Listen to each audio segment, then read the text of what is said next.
এখন মমতা বন্দ্যোপাধ্যায়ের কাছে আমরা তো স্বর্গ তো দূরের কথা, আমরা একটাই কামনা করি ঈশ্বরের কাছে যে মমতা বন্দ্যোপাধ্যায় জানি আর বাংলাটাকে নরক না করেন। স্বর্গ চাই না, কিন্তু দয়া করে নরক হতে মানে রাজ্যটাকে বাঁচান। স্বাধীন দপ্তর চেয়ে পশ্চিমবঙ্গ সরকারকে নোটিশ পাঠালো জাতীয় নির্বাচন কমিশন। দাদা, মহারাষ্ট্র বিহারে যেভাবে আমরা ভোটার তালিকায় সংশোধন দেখলাম এবং বিহারে প্রায় 30 লক্ষেরও বেশি ভোটারদের নাম বাদ পড়েছে, সেইখানে দাঁড়িয়ে পশ্চিমবঙ্গেও কি ভোটার তালিকা সংশোধন হবে? ইলেকশন কমিশন যেটা বলবার চেষ্টা করেছেন যে চিঠি দিয়ে মুখ্য সচিবকে, যে এখন থেকে আর মানে হোম পার্ট ডিপার্টমেন্টের আন্ডারে সিও কে রাখলে চলবে না, সিওর জন্য মানে পূর্ণ স্বাধীনতা চাই, সিওর দপ্তর পরিচালনার জন্য একজন আর্থিক উপদেষ্টা রাখতে হবে এবং একই সাথে বাজেটে সিও দপ্তরের জন্য আলাদা বরাদ্দ রাখতে হবে। হোম পার্ট ডিপার্টমেন্টের মাধ্যমে সিও দপ্তর পরিচালনার যে উদ্যোগ সেটা পরিষ্কার কার্যত নস্যাৎ করে দিয়েছে গতকালের চিঠি। এখন এখানে প্রশ্নটা আসছে যে শাসক দল কেন উদ্বিগ্ন, শাসক দল কেন এটা নিয়ে সমালোচনা করছেন, স্বয়ং মুখ্যমন্ত্রীও প্রশ্ন তুলেছেন কেন। দেখো, এইটা হলো যে রাজ্য সরকার যেভাবে বা রাজ্যের শাসক দল যেভাবে স্টেট ইলেকশন কমিশন চালিয়ে অবস্থা, যে স্টেট ইলেকশন পঞ্চায়েত পুরসভা নির্বাচন করে একতরফা ভাবে, রাজ্য সরকার চায় যে পুরসভা পঞ্চায়েত নির্বাচনের মতনই একতরফা ভাবে তৃণমূল প্রাধান্য রেখে এই লোকসভা বিধানসভা নির্বাচন পরিচালনা করবে এবং সেখানে হাতিয়ার সিও অফিস। এবার সিও অফিস যদি স্বাধীন হয়ে যায় তাহলে অনেক প্রভাব খাটানো বন্ধ হয়ে যাবে তৃণমূল কংগ্রেসের। তৃণমূল কংগ্রেস যে কায়দায় ভোট করে অভ্যস্ত, money power, muscle power, misuse of government machinery, সেইটা ওভারলুক করে এতদিন এসছে সিও অফিস লোকসভা বা বিধানসভা নির্বাচনের সময়। যদি সিও অফিস যদি স্বাধীনভাবে কাজ করতে পারে তাহলে কিন্তু তৃণমূল কংগ্রেসের যে প্রভাব নির্বাচনে সেটা অনেকটাই কমে আসার সম্ভাবনা আছে। ফলে রাজ্য সরকার বা তৃণমূল কংগ্রেস তারা কিন্তু উদ্বিগ্ন এবং তারা চাইছে যে পুরনো যে সিস্টেম সেটাই যাতে থাকে। এখন দেখার যে মমতা বন্দ্যোপাধ্যায় বা তার দল এটা নিয়েও পথে নামে কিনা, সিও অফিসকে নিয়েও পথে নামে কিনা। কিন্তু ইলেকশন কমিশন পরিষ্কার বলে দিয়েছে যে এটাকে মানে হোম পার্ট ডিপার্টমেন্টের আন্ডারে রাখলে চলবে না, সিও অফিসকে স্বাধীনভাবে কাজ করতে দিতে হবে, বাজেটারি প্রভিশন সেপারেটলি রাখতে হবে, যাতে করে রাজ্যে একটা সুষ্ঠু অবাধ নির্বাচন হয়। তাহলে বিশ্বনাথ, এটা যদি সেই নোটিফিকেশন না হয় যেটা বিহারে হয়েছে ভোটার তালিকা সংশোধন, তাহলে কি আগামী দিনে পশ্চিমবঙ্গে সেই নোটিফিকেশনও আসবে যেখানে ভোটার তালিকা সংশোধন এবং বিহারে যদি 30 লক্ষ ভোট বাদ যায় তাহলে পশ্চিমবঙ্গে কত ভোট বাদ যেতে পারে? দেখো, পশ্চিমবাংলায় কিন্তু বাদ যাবে না। কেন যাবে না? বিহারে আছে এনডিএ সরকার। মনে রাখবে, ভোটার তালিকা সংশোধন কাজটা কিন্তু রাজ্য সরকার করে বকলমে। কেন? যে বিএলও, বুথ লেভেল অফিসার, এরা সবাই আশাকর্মী, কেউ কেউ পুরসভার কর্মী, কেউ পঞ্চায়েত কর্মী, ফলে বা প্রাথমিক শিক্ষক। ফলে বিএলওর উপরে রাজ্য সরকারের পূর্ণ নিয়ন্ত্রণ আছে। বিএলওর পরে বিডিও স্তরে, মানে গ্রামীণ এলাকায় বিডিও স্তরে তারা হলো assistant ERO, electoral returning officer, ERO হলো। তারপরে সাব ডিভিশনাল অফিসার যিনি এসডিও, তিনি হলো ইআরও পদে আছে, ইলেকট্রাল রেজিস্ট্রেশন অফিসার। তাহলে অ্যাসিস্ট্যান্ট ইলেকট্রাল রেজিস্ট্রেশন অফিসার আর ইলেকট্রাল রেজিস্ট্রেশন অফিসার। তারপরে আছে হলো রাজ্য স্তরে ডিএম, যারা হলো ডিস্ট্রিক্ট ইলেকট্রাল অফিসার। এই সবগুলো রাজ্য সরকার বা মমতা বন্দ্যোপাধ্যায়ের অধীনে। এরা 1 ইঞ্চি নড়বে না মমতা বন্দ্যোপাধ্যায় বা তৃণমূল কংগ্রেসের বাইরে। ফলে এই রাজ্যে কিন্তু একটি মানুষেরও ভোটের নাম বাদ যাবে না। আমি তোমাকে দায়িত্ব নিয়ে বলছি, এই রাজ্যে 50 লক্ষর মতন ভুয়ো ভোটার আছে। এই 50 লক্ষ ভুয়ো ভোটারের মধ্যে 18 থেকে 20 লক্ষ আছে মৃত ভোটার, অর্থাৎ বহু বছর ধরে, এমনকি বাম আমলে মৃত ভোটারও এখনো ভোটার তালিকায় আছে। বিকেল 4টের সময় শাসক দল ওগুলোকে ভোট দেয়। আবার তোমাকে বলছি, এখানে এই রাজ্য থেকে বহু মানুষ বছরকে বছর ধরে চলে গেছেন ভিন্ন রাজ্যে কাজ করতে, মাইগ্রেন্ট হয়ে গেছেন। ফলে এই যারা বাইরের রাজ্যে চলে গেছেন তারা অনুপস্থিত ভোটার, এটাও আছে। এই রাজ্যে মানে বাংলাদেশ থেকে আসা অনুপ্রবেশকারী ভোটারও কিছু আছে। কিন্তু আমি তোমাকে দায়িত্ব নিয়ে বলতে পারি, একটি নামও কাটা যাবে না, কারণ এখানে পুরো রাজ্যের যারা শাসন ক্ষমতায় আছেন তাদের নিয়ন্ত্রণে প্রশাসন যেহেতু চলবে। ফলে ইলেকশন কমিশনের তো এমন তো নয় যে তাদের নিজস্ব কর্মী আছে। ফলে ইলেকশন কমিশনকেও কার্যত রাজ্য সরকারের উপর নির্ভরশীল হয়ে কাজ করতে হয়। ইলেকশন কমিশন যদি একমাত্র অন্তত 5,000 অবজারভার নিয়োগ করতে পারে, তবেই মানে এখানে বিহারের মতন নাম কাটার প্রশ্ন আসে, মানে মৃত নাম, বাইরে মানে অনুপস্থিত ভোটারের নাম, অনুপ্রবেশকারী ভোটারের নাম একমাত্র তখনই কাটা যেতে পারে যদি 5,000-এর মতন অবজারভার ভিন্ন রাজ্য থেকে এখানে পাড়ায় পাড়ায় ঢোকাতে পারে, তবেই সম্ভব। এটা পারবে না। ফলে দিনের শেষে আমি তোমায় বলছি, মানে নাম কাটা যাচ্ছে, এই আতঙ্কটা ইতিমধ্যেই তৃণমূল কংগ্রেস চালু করে দিয়েছে। এই আতঙ্কেই কিন্তু তৃণমূল কংগ্রেস ভোটটা পরিচালনা করবে। বাঙালির জন্য, বাংলাভাষীদের উপর অত্যাচার, আপনাদের নাম কেটে দিচ্ছে। ইতিমধ্যেই আমি দেখলাম হিন্দু বাঙালি কয়েকজন ভিন্ন রাজ্যে যারা মানে হ্যারাস্ট হয়েছে পুলিশের দ্বারা, তার মধ্যে আসামের থেকে হ্যারাস্ট হয়েছে কোচবিহারে একজন, তাকে তো মমতা বন্দ্যোপাধ্যায় 21শে জুলাই সবাই দাঁড় করালেন। হরিয়ানার থেকে যারা হ্যারাস্ট হয়েছে তাদেরকে ইতিমধ্যেই দাঁড় করানো হয়েছে। ভিন্ন ভিন্ন রাজ্য থেকে যে হ্যারাসমেন্ট, বাংলা ভাষাভাষী করবার জন্য যে হ্যারাসমেন্ট হচ্ছে, এই হ্যারাস করার ফলে আমি তোমাকে বলছি যে সাধারণ হিন্দু ভোটাররাও কিন্তু ভয় পাচ্ছে। ফলে আমি তোমায় বলছি, এবার যদি 250-র উপর সিটে মমতা বন্দ্যোপাধ্যায় শুধু এই ইস্যুতে যেতে, তাহলে অবাক হব না। আমি বলছি না, কোনো কনক্লুশন টানছি না, কিন্তু যে পরিস্থিতি, মানে যে ফাঁদ মমতা বন্দ্যোপাধ্যায় ফেঁদেছেন, বা বিজেপি যে ভুল ইতিমধ্যেই করলো, ধরো বিহারে তুমি করতে পারো, কারণ বিহারে তোমার প্রশাসন তোমার হাতে, নীতিশ কুমার মুখ্যমন্ত্রী, তোমাদের পুরো বিহারটা তোমাদের হাতে দখলে, কিন্তু পশ্চিমবাংলার প্রশাসন তো তোমার দখলে নয়। পশ্চিমবাংলাতে মানে নাম একটাও কাটতে পারবে না, কারণ প্রশাসন মমতা বন্দ্যোপাধ্যায়ের হাতে।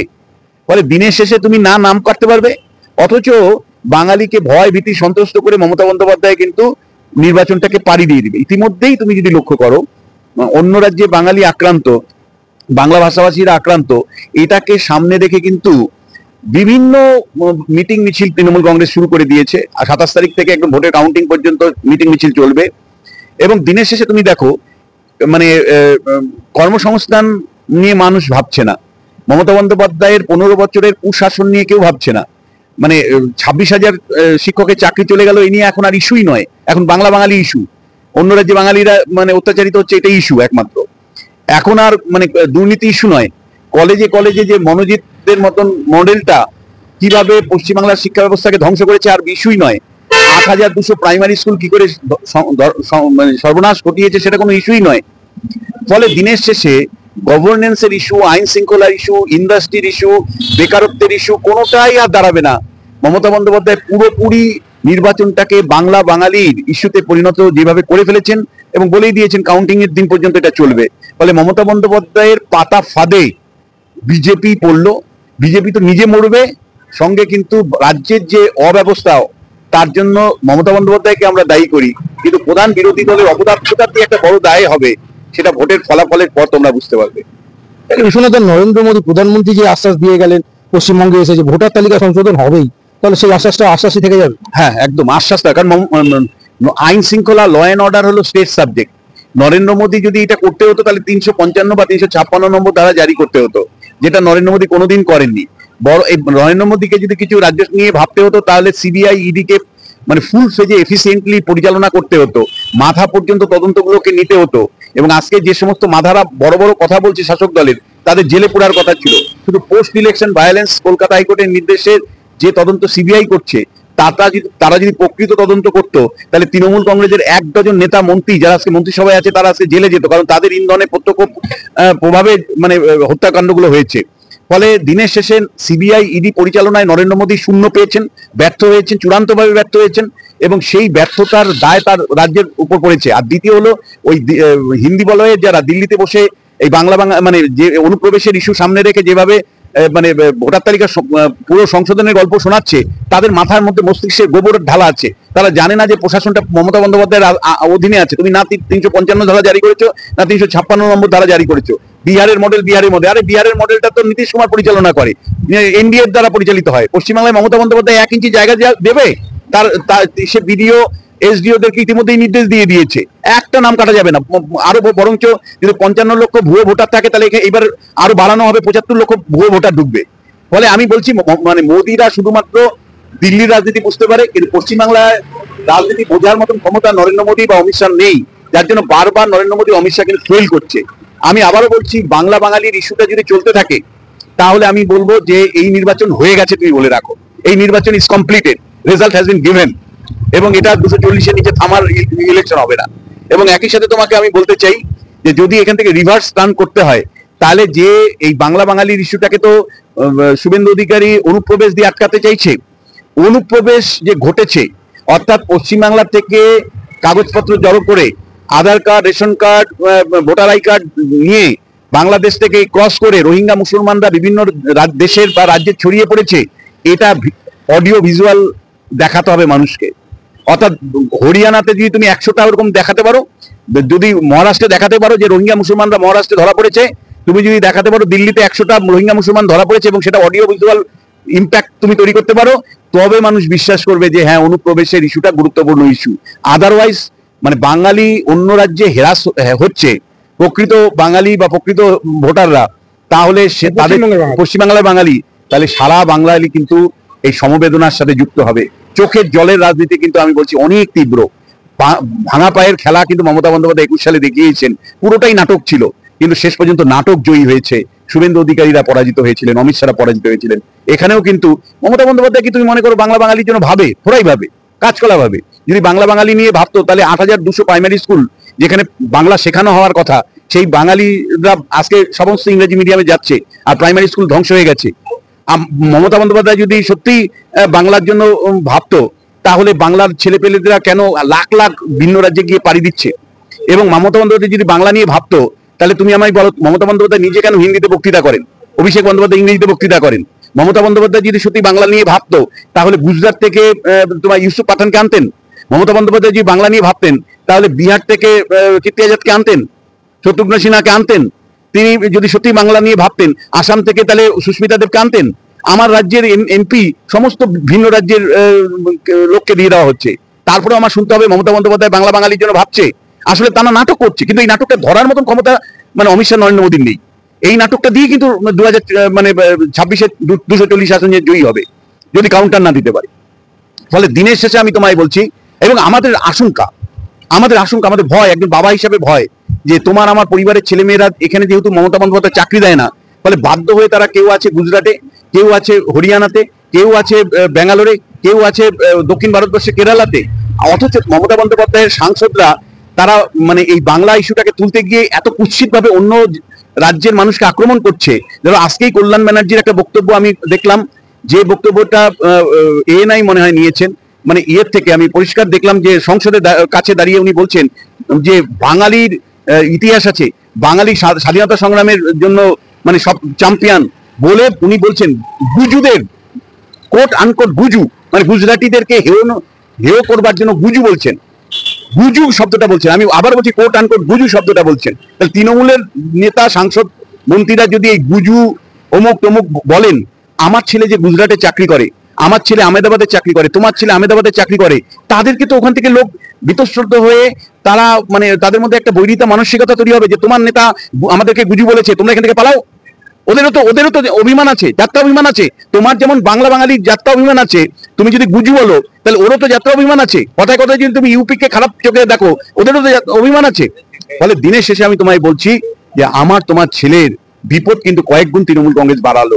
অর্থাৎ তোমার ছেলে মেয়ের তো চাকরি দিলই না, চাকরি 26,000 খেলো, তারপরে আরো যেটা সমস্যা তৈরি করলো যে ভিন্ন রাজ্যকে এমন এমন কথা বলে ইঙ্গিত করে এমন শব্দ চয়ন করছে তারা, যে ভিন্ন রাজ্যের লোকরা এরপরে খেপে উঠবে এবং এই বাঙালি আমার তোমার ছেলেমেয়েরা যারা চাকরি করে একটু খাচ্ছিল, তাদেরকে ওখান থেকে তাড়িয়ে দিবে এবং পশ্চিমবাংলায় চলে আসতে বাধ্য হবে।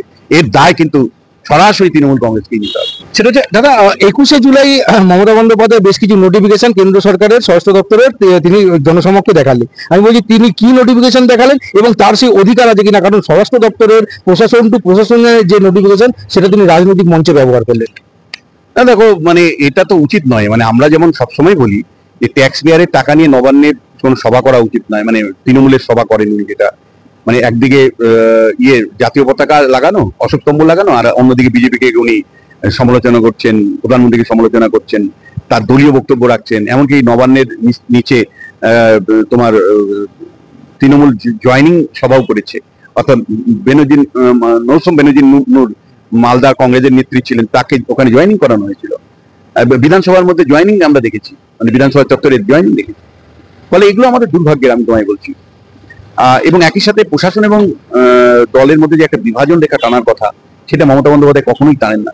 দেখো, আমরা মমতা বন্দ্যোপাধ্যায়ের কাছে পশ্চিমবাংলাকে স্বর্গ করবে এটা আশা করি না, আর আশা করি না। একসময় করতাম, একসময় মনে করতাম না মমতা বন্দ্যোপাধ্যায়ের মাধ্যমে পরিবর্তন হবে, একসময় আশা করতাম মমতা বন্দ্যোপাধ্যায়ের মাধ্যমেই বাংলা আবার এই রামমোহন থেকে সত্যজিৎ রায়ের যে জমানা সেটা আবার ফিরে আসবে।